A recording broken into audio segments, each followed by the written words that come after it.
Shalom, puji Tuhan, seger-seger semuanya. Ya, haleluya. Pagi hari ini menikmati berkat yang luar biasa, pujiannya sungguh-sungguh dahsyat dan saya yakin kalau itu keluar dari hati kita yang paling dalam, itu pasti menyukakan hati Tuhan. Amin. Amin, haleluya. Nah, Bapak Ibu Saudara sekalian, pagi hari ini ada satu pertanyaan yang kaitannya dengan judul atau tema renungan pada pagi hari ini. Judulnya, temanya adalah paling berharga. Ya, paling berharga. Kalau saya boleh tanya, apa yang membuat atau apa yang paling berharga dalam hidup Bapak Ibu Saudara sekalian? Bisa kasih jawaban? Yang di sini maupun yang di rumah jawab dalam hati. Apa yang paling berharga dalam hidup kita semuanya? Bisa kasih jawaban? Halo? Loh? Gak ada yang paling berharga? Apa Bu Iren? Hidup ya, yang paling berharga itu hidup. Puji Tuhan. Jadi kalau sudah mati tidak berharga ya Bu ya? Yang sebelah sini? Apa? Jajang ini cuma lihat-lihat. Apa Pak? Jawab aja Pak. Istrinya yang paling berharga Pak? Hah? Selalu always? Tansah? Ya, tansah itu kan sama selalu ya. Nah, kita baca dulu ayatnya. Matius pasal yang ke-13. Ayat 44 sampai 46. Matius 13 ayat 44 sampai 46. Ya. Hal kerajaan surga itu seumpama harta yang terpendam di ladang, yang ditemukan orang lalu dipendamnya lagi. Oleh sebab apa? Sukacitanya karena menemukan apa? Menemukan apa tadi ayat di atasnya? Harta dipendamnya lagi, oleh sebab sukacitanya pergilah ia menjual seluruh miliknya lalu membeli ladang itu. 45. Demikian pula hal kerajaan surga itu seumpama seorang pedagang yang mencari mutiara yang indah. Itu orang lama pasti tahu lah, umur 50-an ya. Di kolam mutiara yang lama ku cari sekarang Nah, kelihatan umurnya yang nyanyi itu. 46. Setelah ditemukannya mutiara yang sangat berharga, ia pun pergi menjual seluruh miliknya lalu membeli mutiara itu. Nah, kembali ke pertanyaan tadi.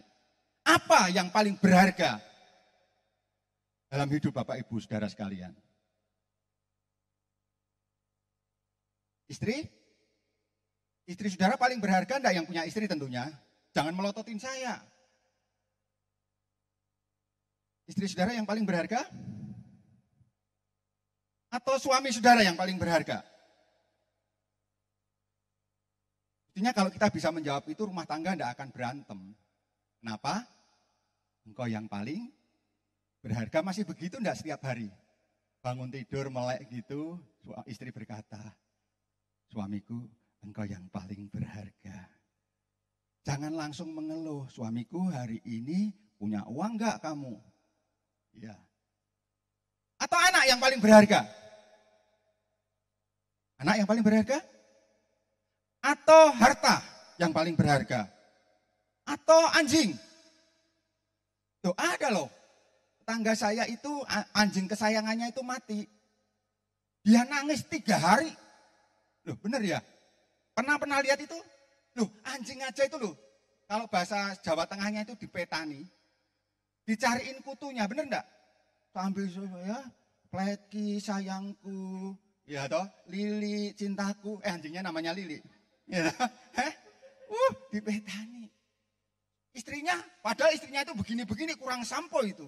Tapi suaminya enggak pernah kasih petani cari kutunya. Dan 3 hari dia nangis. Mungkin di sini ada juga. Ya, Suaminya enggak pulang, enggak apa-apa, asal pleki itu pulang gitu. Ya. Pleki.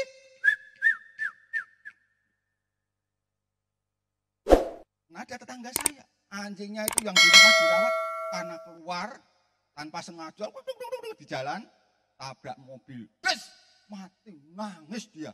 3 hari 3 malam dia enggak makan. Oh, pleki, namanya bukan pleki sih. Atau kalau namanya Lili nanti salah tetangga malah bilang, ya toh? Oh, itu peliharaannya itu, si Lili itu. Pleki, nangis seperti itu. Semua yang kita bilang paling berharga dalam hidup kita, itu semuanya bisa hilang, benar? Halo? Karena itu semuanya miliknya Tuhan. Anak bisa dipanggil kapan saja.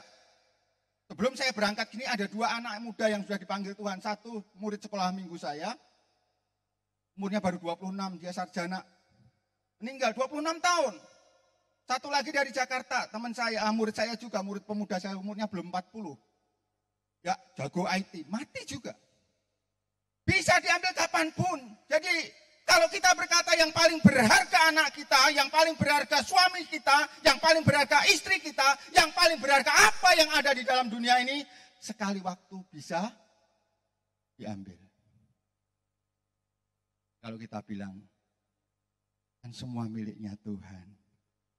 Yang paling kita sayangi dipanggil Tuhan, ya biar itu dipanggil Tuhan. Karena miliknya Tuhan, kita enggak stres. Bukan berarti kalau sudah bosan sama suaminya ngomong, kapan suamiku ini dipanggil? Ya. Kita sebagai orang Kristen, siapa yang paling berharga? Hah? Tuhan Yesus. Pemain musik bisa berkata, engkau yang paling berharga. BL bisa berkata, engkau yang paling berharga. Kita bisa berkata, engkau yang paling berharga.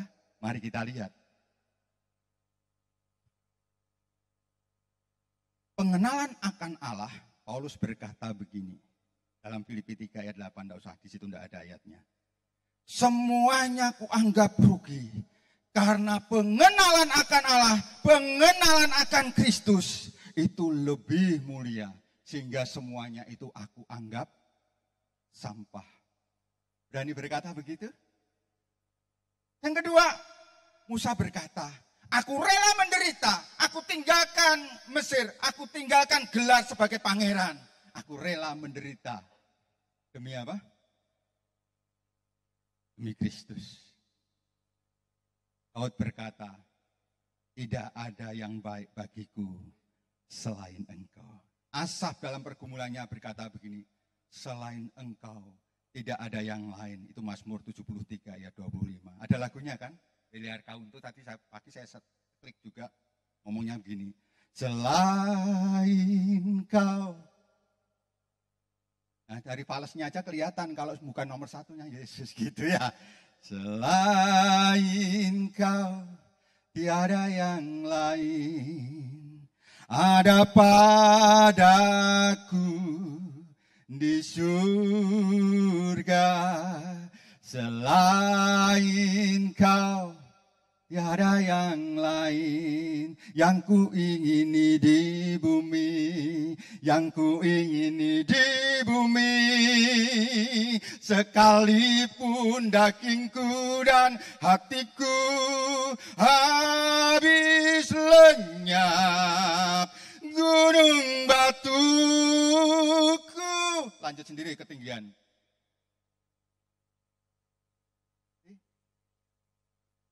Tidak ada yang lain selain engkau yang kuingini. Dan kalau jujur itu dalam Mazmur 73 ayat 25-26. Secara jujur saya belum berani berkata seperti itu. Ada yang berani berkata seperti itu? Halo? Sekalipun dagingku dan hatiku habis lenyap, engkau tetap gunung batiku. Yang hanya kuingini engkau Tuhan. Keren enggak? Keren. Itu dari sisi manusia. Kalau berani berkata engkau paling berharga, paling berharga, tidak ada yang lain. Bagaimana dari sisi Allah?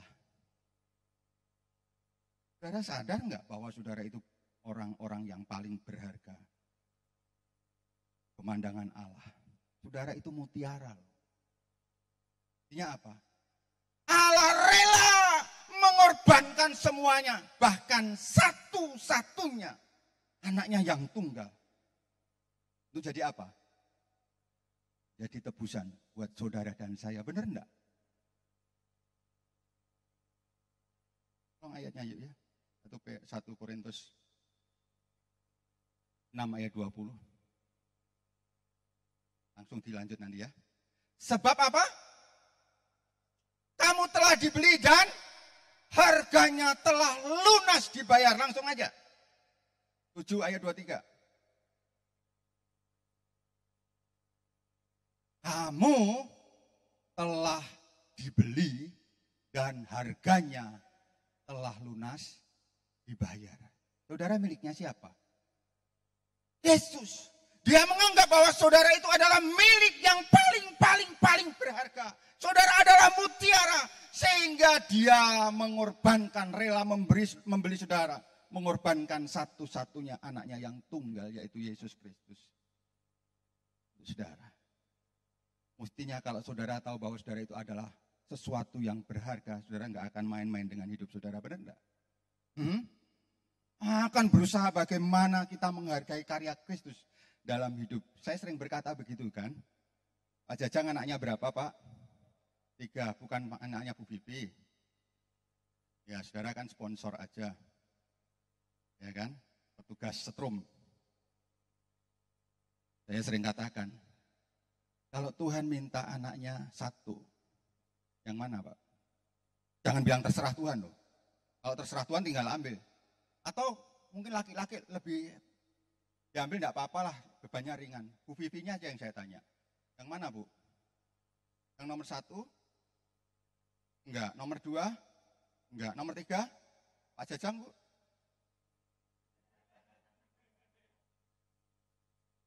Hah? Enggak ada Pak? Enggak ada Bu? Enggak ada. Enggak rela. Lu katanya selain kau tiada yang lain. Kalau Tuhan minta, kita mestinya kasih kan miliknya Tuhan.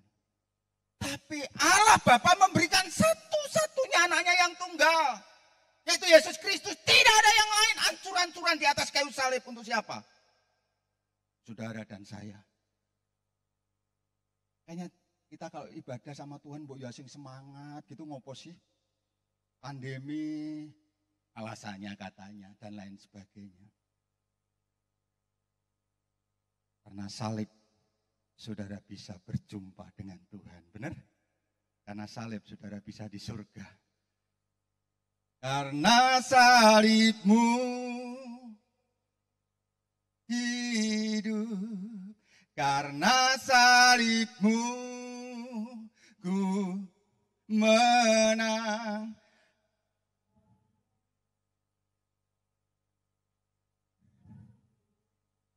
Untuk mujizatmu.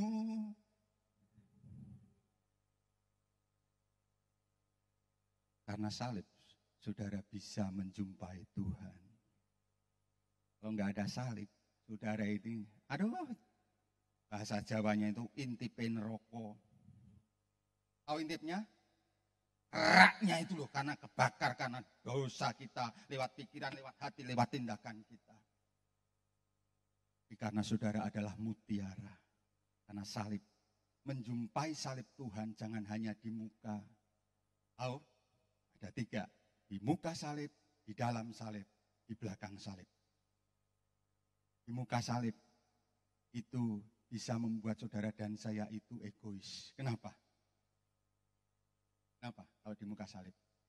Karena kalau di muka salib, itu kita ngomongnya begini, apa yang diberikan Kristus kepada saya? Dia mati untuk saya, dia lahir untuk saya, dia hidup untuk saya, dia mati untuk kami, untuk saya, untuk saya, untuk saya. Banyak anak Tuhan itu masih di depan salib aja, ketemunya Yesus di depan salib. Makanya kalau Natalan lagunya apa? Dia lahir untuk, kenceng gitu, belum sarapan ya? Belum sarapan? Belum, sama. Kok ketawa? Belum sarapan?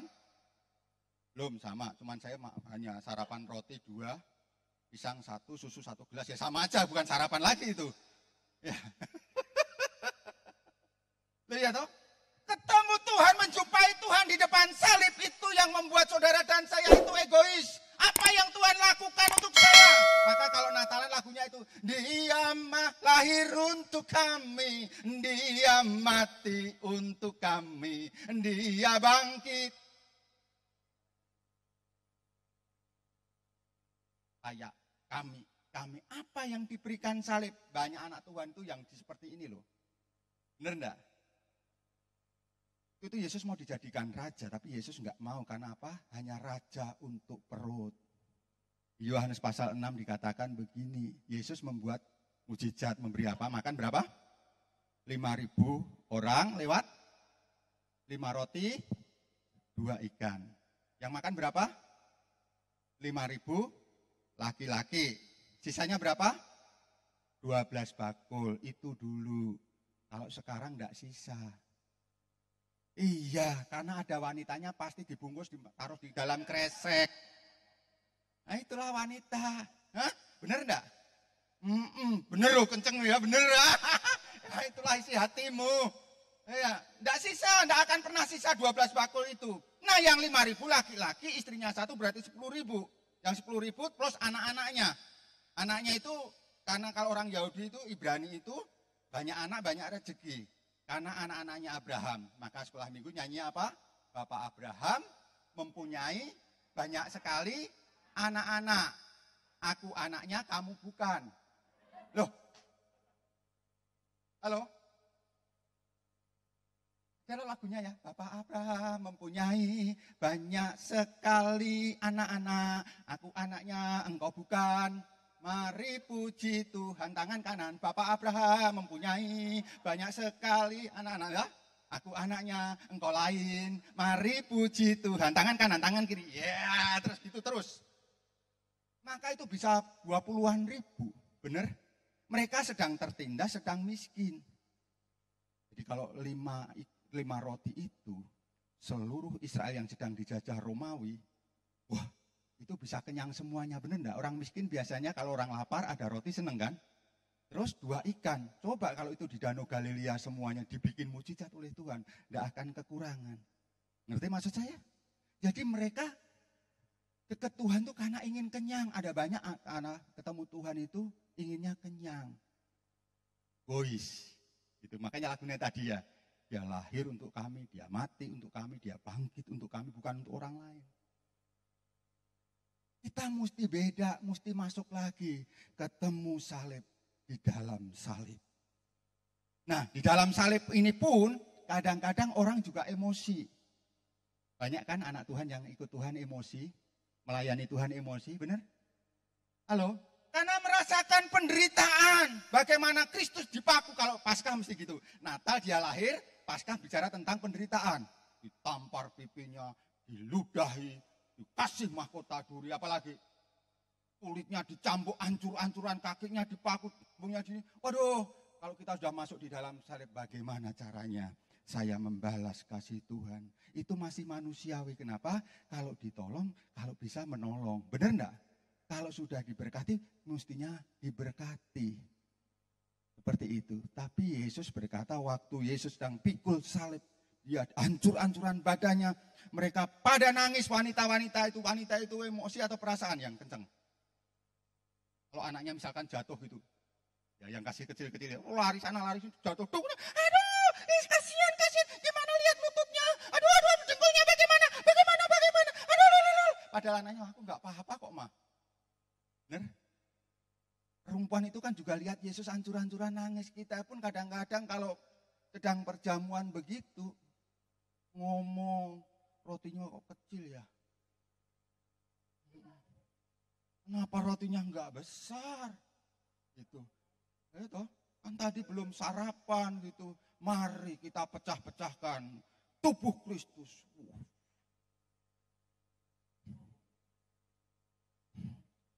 Sebelum habis toh, mari kita minum anggur. Kenapa anggurnya itu sirup? Kan anggur yang dari Israel asli. Udah kecil, sirup lagi. Itu pun ditambah air, rasanya enggak ke barat, enggak ke timur. kenapa enggak 1 gelas? Hah? Apa Pak? Kalau 1 gelas gimana Pak? Oh nanti turun dari sini semua penuh dengan pengurapan.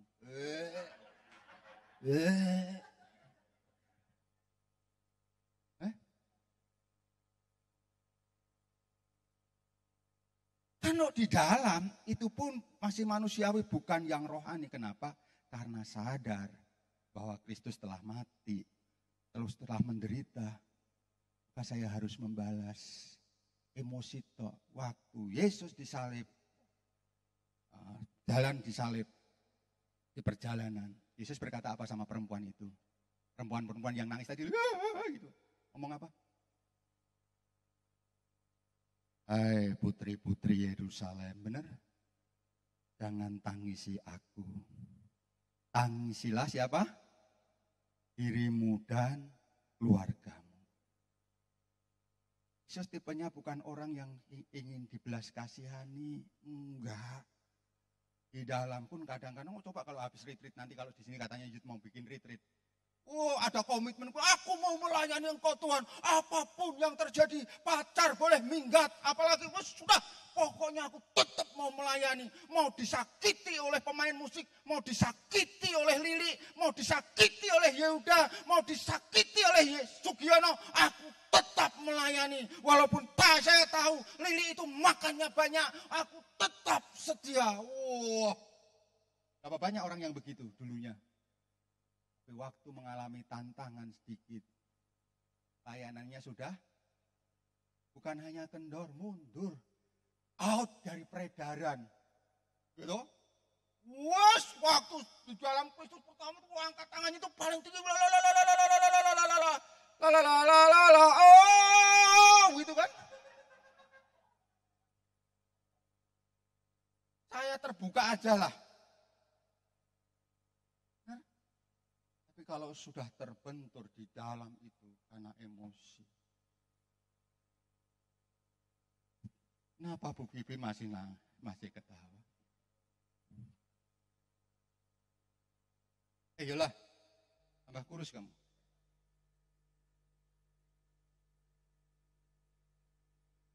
Jangan hanya di depan salib, itu orang egois. Jangan hanya di dalam salib, itu biasanya hanya emosi. Tapi mesti kita di belakang salib. Itu pertanyaannya begini, kenapa Tuhan mengasihi aku? Benar? Kenapa? Kenapa Tuhan mengasihi aku? Kalau tahu seperti itu, kita ngerti bahwa Kristus itu mengasihi kita. Karakter Kristus itu ada di dalam kita. Pelayanan kita itu karena Kristus ada di dalam kita. Kita memberi karena Kristus sudah memberi. Kita mengasihi karena Kristus sudah mengasihi. Benar enggak? Memang nanti Tuhan akan berikan apa yang menjadi kebutuhan saudara dan saya. Tapi bukan itu yang utama. Juga jangan karena egois, emosi yang menggebu-gebu. Tapi kita melihat kenapa? Kenapa? Kristus mengasihi saya. Kenapa? Kenapa salib itu? Kalau itu ada dalam hidup saudara akan seperti Kristus.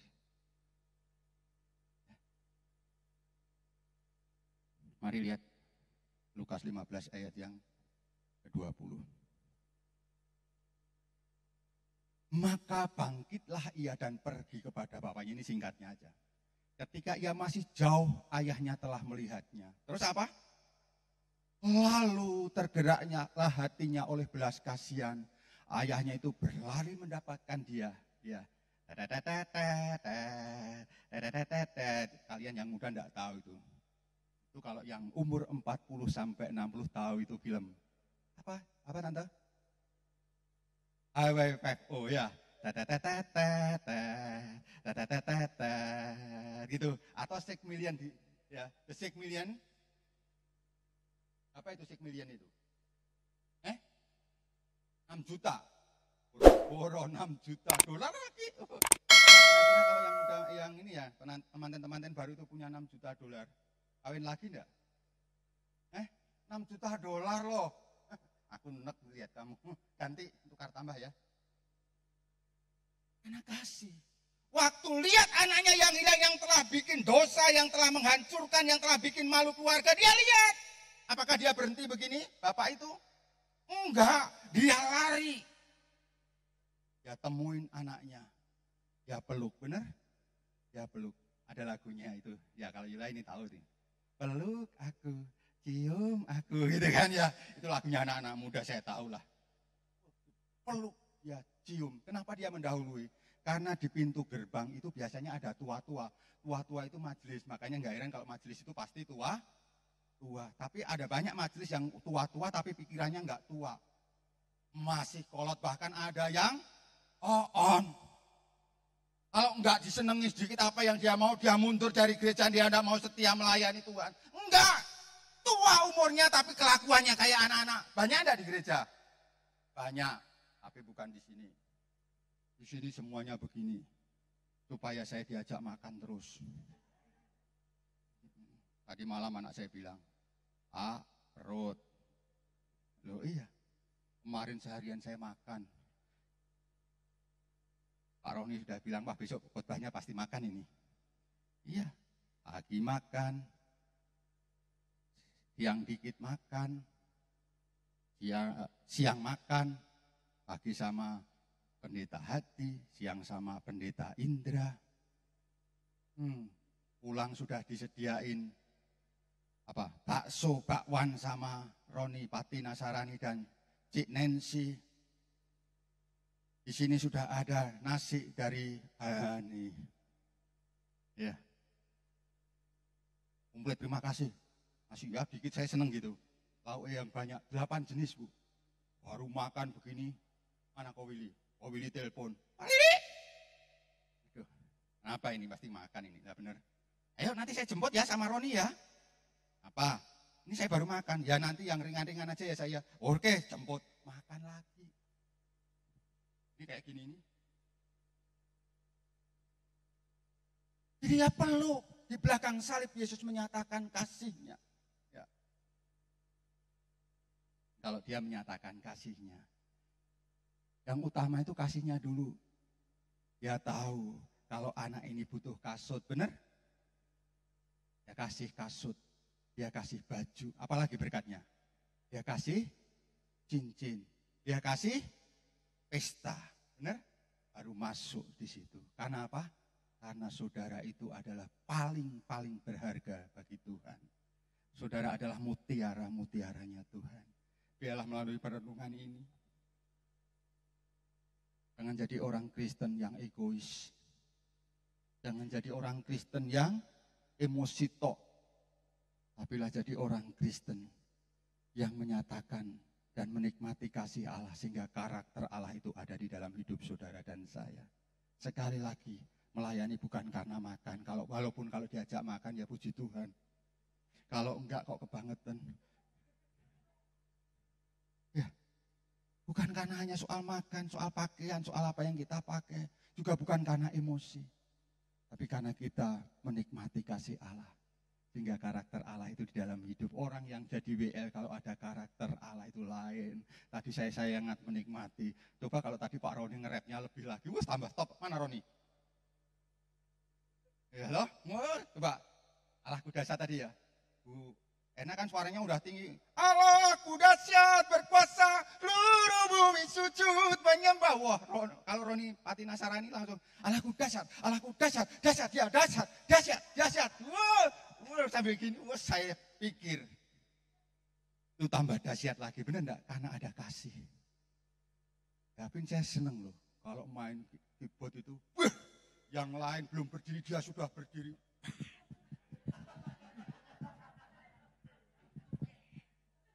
Ya Vin ya, kemarin ulang tahun, selamat ulang tahun ya. Thank you. 26, 5, 96, benar? Jam 3 pagi. Wah kok hafal ya? Wah ini loh. Ini yang ulang tahun, sampai semalam itu yang doa banyak banget loh kemarin itu. Pak Haji doa, Roni doa, saya doa, Yud doa semuanya. Untuk Davin si pemain keyboard yang wow gitu. Wah di sini juga doa terus. Oh jalan suci, ada jalan yang enggak suci berarti ya. Ya. Kiranya Tuhan memberkati kita semuanya. Jangan hanya di depan, jangan hanya di dalam, tapi di belakang itu. Kalau di belakang itu kita benar karakter Kristus ada, berkat Tuhan itu pasti mengalir. Amin. Kita pulang dari sini berkata, aku paling berharga. Aku mutiara itu di dalam tangan kasih sayang Tuhan. Tuhan Yesus memberkati.